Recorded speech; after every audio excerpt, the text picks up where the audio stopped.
السلام عليكم ورحمة الله وبركاته. هردفتوتا channel keenya Boonsaa TV warri taatan hundi keessanuu nageenyi keessan badhaadha isiniif haa ta'u jenna. Arraan tana waa'ee sagantaa komentii isin naaf barreessaa jirtan. Ispoortiin maaltu amantii keessa isin naqee? Ispoortiin siyaasaa fi amantiirraa walaba. Garuu Boonsaan amantii keessa ispoortii naqee. Ispoortii amantii keessa naqee jettanii komentii na barreessaa jirtan. Dhugaadha. Ispoortiin siyaasaa fi amantiirraa walaba. Dhaga'i kan dhageen illee dhaga'i.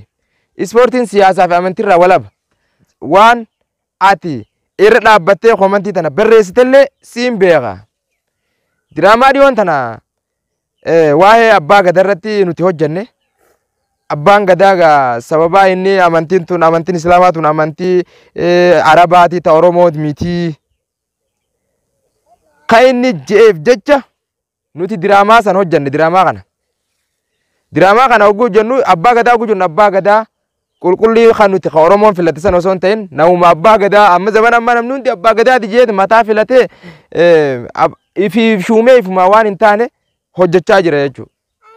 Nuti abbaan gadaa nuti kan beenu oromoon ittiin bultu gadaan kan oromooti dhugaadha gadaan keenya. Gwanni nuti irratti hojjenne abbaa gadaa je'ee nama maqaa abbaa gadaa keenya guddaa qulqulliisaan maqaa isaa balleessuutu jira jechuudha. Sababa saniif jecha diraamaa waa xiqqoo takka hojjenne waa'ee ispoortiitti wal qabsiisee dhugaadha.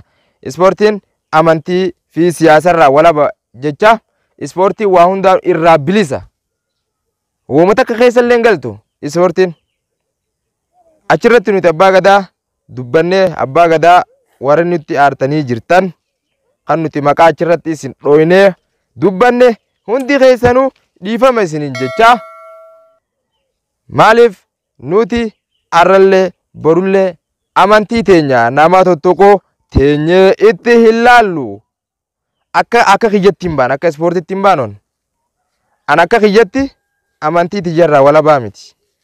Akka kiyyatti ispoortiin amantaa fi siyaasarraa bilisa waan taateef an akka kiyyatti garuu amantaan tiyya amantaa muslimaa nin jaaladha. Rabbiitu nuu file. Alhamdulillahi allazi hadaana lil islaam wamaa kunnaa linahtadiya lawlaa an hadaana Allah.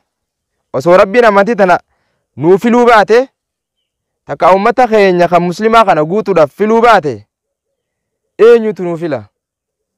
Galanni kan rabbii keenyaati. Kan amantii muslimaa tana akkan na qabachiisee irra na jiraachisuu saatiif alhamdulillahi rabbii kiyyaaf galata guddaan galcha. Fuulduraafillee nuti amantii teenya harka mirgaatiin harka hundaan itti marannee qabannee deemuun barbaachisaadha jechuudha. Saniitu aarsee waan san keessa na galche malee amantiin islaamaa amantii nama tokkollee tuttuquun hin feetu jechuudha. Amantiin islaamaa amantii namaan tuttuqu. Abbaan fedhe waan fedhe hordofuudha qaba. Hanga amantii teenya fi as deebi'ee tuqutti. Garuu yoo dhufee fi amantii teenya tuqee nuti illee irraa nafnu. Amantiin islaamaa nama tuttuquu nama arrabsuu hin hayyamtu. Amantiin islaamaa nama arrabsitii. Warri jettanii achirra komentii kannitan nama maali? Amantiin islaamaa dhagee adeeroo siifin hima. Amantiin islaamaa nama wallolee walitti araarsiti.